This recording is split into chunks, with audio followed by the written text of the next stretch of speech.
meet my one of inspirations in the life, Nandini Sahu ji, a literary legend of India. Giving me this wonderful opportunity to share my experiences with you. Oh yes, my first book was a poetry collection in 2004. The title of the book was The Other Voice.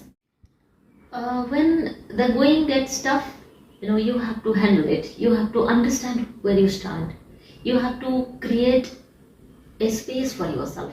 Assalamualaikum, this is journalist Rameez Makhdoomi for the YouTube channel journalist Rameez Makhdoomi and Facebook page journalist Rameez Makhdoomi, and for diverse social media and print media, in which this, what I should say, a historic interview for me. I have interviewed hundreds of personalities so far in this 10-year long journalism, and it's really an honor to meet my one of inspirations in the life, Nandini Sahu ji, a literary legend of India, who has acclaimed several frontiers on the literary world and has been a champion in the literary world, authored 18 books, and her journey is continuing. And she is also a well-known academician of our country and a well-known face of intellectual par excellence in the country. She is the director languages of the prestigious Indira Gandhi Open National University, and she is the renowned face of English department of the IGNO. And welcome, Nandini Sahu. It's an honor to interview you. Namaskar.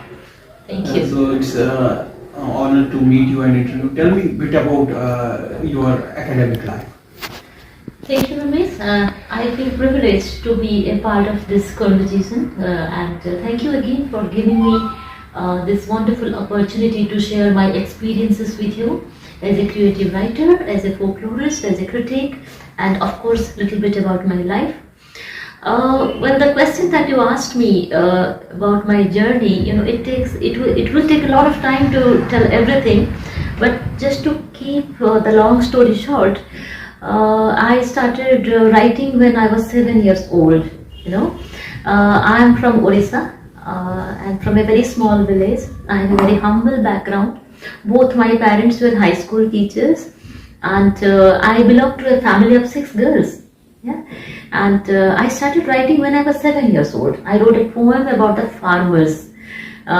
One rainy day when we all were cozy, happily sleeping in our blankets, I came out and I saw that the farmers were working. They were getting drenched in the rain and they were still working to provide food for us. That is when I thought I should write something. I couldn't hold that urge to write about them. Back home I wrote a very small poem and it was in some Odia newspaper in Odisha. After that there has never been any looking back. I have been writing poetry, I wrote fiction, and I wrote a lot of books on folklore and culture studies. And in 2006 I came to Delhi from after doing my PhD under the supervision of late Professor Niranjan Mohanty from Shanti Niketan. I came to Delhi in the year 2006 as a teacher of IGNO, world's largest university in terms of students intake. I came here, and then since then I have been designing academic programs on folklore studies, culture studies, Indian knowledge systems, American literature, and children's literature, post-colonial literature, varieties of subjects. I have been teaching academic programs. Apart from that, I have been writing poetry books, as you already told that I have 18 books published and then still some more under publication. I have been writing poetry on varieties of social issues, like say nature. Tell us a bit about your first book, because first book is always special. Oh yes, my first book was a poetry collection in 2004. The title of the book was The Other Voice. Yeah, the book is very much here. I'll just show you the book. Yes, so this was my first book, The Other Voice. And I was very young. I was talking about the existential issues of life and some kind of self-questioning.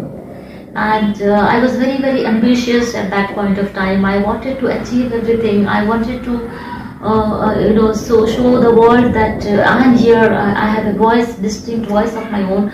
And I wrote this poetry collection, The Other Voice, in the year 2004.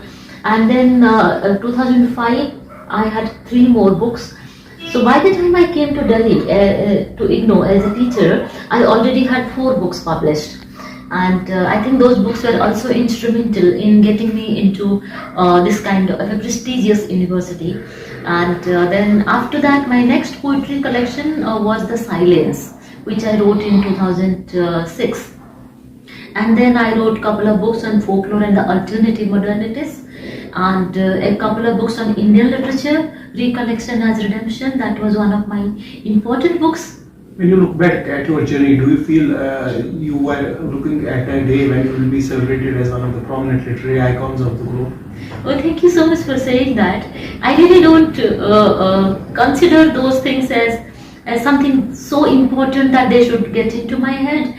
When people say that you are a literary icon, we follow you, we read your poetry, I feel God is kind. God has given me a platform, God has given me vocabulary, He has given me words through which I can express my thoughts. So when I started my journey, I definitely never thought that today I will be here. One thing followed another. I wrote one book, I got very critical reading, engaging reading by my admirers, my readers, my critics, and my books were being taken in the MA syllabi of various universities. I got more encouragement, more requests from people. Now look at you. You found me from some internet sources and then you approached me. So I never planned anything for my life. I had never had any particular agenda. What are your inspirations? There are many. I would start with my great father. My father, late Shri Krishna Chandra Sahu, he was a teacher in a school in rural Odisha, and he had 6 daughters to look after, and he never gave up. He gave. He has been my inspiration. He wanted me to write, to be all that he wanted to be in life. He wanted to be a professor. He wanted to be a writer, and I remember my childhood. Every evening we had a reading session at home, and I used to be the reader. We would take up a book and then read out, have a critical discussion, my sisters, my parents. We had a very, very literary environment in my house. So my father was my best and only inspiration till a long time. Then later on I met wonderful people, so many important poets, interesting people out there. Padma Shri Jayant Mahapatra, the poet, Indian poet in English, and late Professor Manoj Das. He was a professor and a bilingual writer. And there are many, like in the European literary scenario, there are many poets, Native American poets who have been inspiring me, British poets who have been inspiring me. I have a very wide circle of poets and your writers. own life has been inspirational. You have been a champion of as a achiever in life as a single mother as well. And what advice would you give to people who face hardships in life? When the going gets tough, you have to handle it. You have to understand where you stand. You have to create a space for yourself. And by brooding, complaining, crying about a difficult life, probably you will not achieve anything. My book Sita, it talks about, this is one of my most important books, I would say. Sita, yes, so this is the book. This is about the character Sita from Ramayana. I have taken a character who is not brooding, crying or complaining about whatever happened with her in life. Rather, she has taken life in her stride.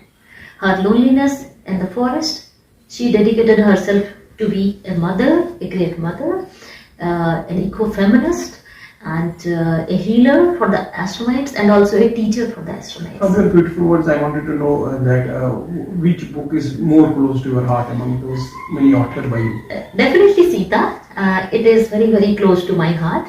And also this book, a song, Half and Half, which I wrote during COVID. I had COVID, and for almost 2 months I was confined to my room with my oxygen levels very, very, very low.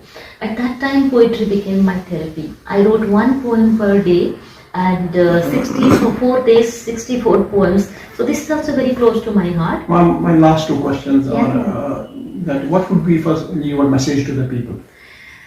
I won't exactly say that I have any particular message to the young writers, because everyone knows their trade.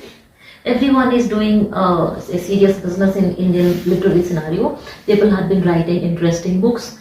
But as a person of literature and a person of folklore, My recommendation to people, to my researchers and to the budding writers would be read a lot. You should read 95%, you should write only 5%. The more you read classical literature and different languages, different bhasha literatures of this very vibrant country, where languages are so important, I think people should read more languages through translation, through pedagogy, and people should do a lot of research on varieties of subjects. On that note, I would like to give a couple of informations about my recent book, which is published. It came to me only day before yesterday, Shedding the Metaphors. It's a story collection. It's a short story collection of 12 stories I wrote, and the stories have been already translated to Hindi by an eminent Hindi writer, Sri Dinesh Kumar Maliji. He has translated the stories into Hindi, and they have been published from Canada already. And it's a book under publication, Nandini Sahu ki Chuninda Kahaniyan. So my engagement with different languages, it has taken. Last question to you is that considering the literary stature you enjoy and not many people wanted to connect you. Yeah. So what's your future thrust on? As I said, I really don't have any much agendas on my plate. I don't plan what am I going to do tomorrow. Though 3 books are in the pipeline, they are going to be published in a couple of months. By I think first week of April, 3 other books will come. They are on folklore studies, they are on Indian poetry, and my next story collection, my next poetry collection, Medusa, is under publication. My next poetry collection, Kern, is under publication. So many projects going on. Simultaneously, also I have social commitment.